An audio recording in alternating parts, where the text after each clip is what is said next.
Assalamualaikum warahmatullahi wabarakatuh. Kami dari kelompok 5, pengantar manajemen di bisnis D3K4403 akan mempresentasikan tentang bab 4 area fungsional, sales, dan marketing. Sales adalah aktivitas atau bisnis menjual produk atau jasa. Dalam proses penjualan, penjual atau penyedia barang dan jasa memberikan kepemilikan suatu komoditas kepada pembeli untuk suatu harga tertentu.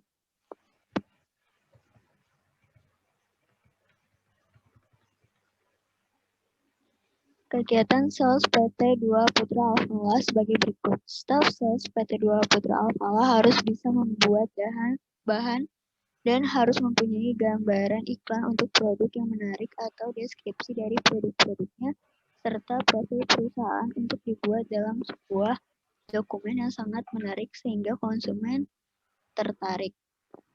Staf sales PT 2 Putra Alfala harus bisa mencari jaringan distribusi sebaik-baiknya dan sebanyak-banyaknya dengan melalui mencari relasi dari teman, saudara untuk mendapatkan sasaran, untuk menarik konsumen dan mendapatkan jaringan distribusi yang banyak dan cocok. Meminta testimoni kepada konsumen yang sudah membeli atau pernah membeli produk dari perusahaan PT 2 Putra Alfala agar bisa tahu dan bisa dijadikan promosi kepada konsumen lain.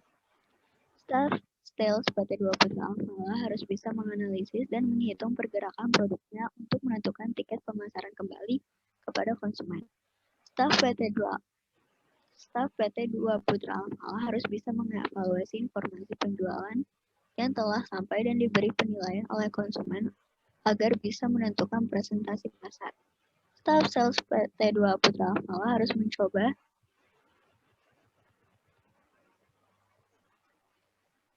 dan melakukan tes lapangan produk baru kepada konsumen.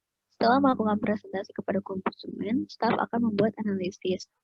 Sales PT 2 Putra Alfala menawarkan produk ke konsumen pertamanya dengan cara mempresentasikan terlebih dahulu profil perusahaan, lalu ke produk sales menampilkan PPT-nya langsung dipresentasikan semenarik mungkin agar bisa membuat konsumen tertarik.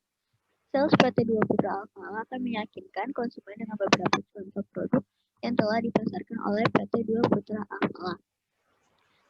Sales PT 2 Putra Alfala akan mengarahkan sasaran tentang apa saja produk yang dibutuhkan untuk melakukan proses pembangunan yang sedang dijalankan oleh konsumen. Sales PT Putra 2 Alfala juga akan menyediakan produk yang dibutuhkan oleh konsumen dan konsumen juga bisa memesan produk yang ingin dibelinya agar sesuai keinginan konsumen tersebut.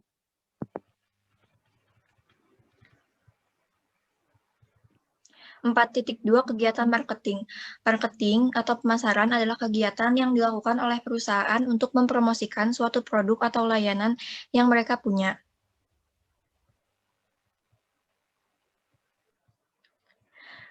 Kemudian proses kegiatan marketing. Yang pertama menentukan tujuan promosi. PT 2 Putra Alfala, tujuan promosinya adalah untuk mendongkrak jumlah penjualan. Yang kedua, menentukan target pasar. Target pasar dari PT 2 Putra Alfala adalah orang-orang yang sedang mengerjakan atau berencana untuk membangun bangunan. Ketiga, membuat anggaran promosi. Besaran anggaran yang dibuat juga tergantung pada pemilihan media yang digunakan. Yang keempat, pilih media promosi. PT 2 Putra Alfala menggunakan media cetak sebagai media promosi, diantaranya menggunakan brosur dan pemasangan iklan di koran untuk mempromosikan barang yang dijualannya. Yang kelima, pengukuran efektivitas promosi. PT 2 Putra Alfala meriset produk merek apa saja yang sering dibeli oleh konsumen. Misalnya untuk bahan semen, konsumen banyak menggunakan semen 3 roda atau semen padang. Dan untuk cat, menggunakan banyak cat Dulux atau Nippon Paint. Kemudian selain itu, PT 2 Putra Alfala bekerja sama dengan beberapa proyek seperti proyek pembangunan terdekat dengan cara saling melakukan pendekatan dengan beberapa proyek pembangunan di sekitar toko bahan bangunannya. Tujuannya agar toko bahan bangunan dapat menjadi pemasok semua kebutuhan akan bahan bangunan pada proyek di lokasi terdekat. Dan PT 2 Putra Alfala mengikuti berbagai macam tender pengadaan material pembangunan sebagai pemasok bahan bangunan dalam proyek yang sedang dikerjakan. Cukup sekian dari kelompok kami. Wassalamualaikum warahmatullahi wabarakatuh.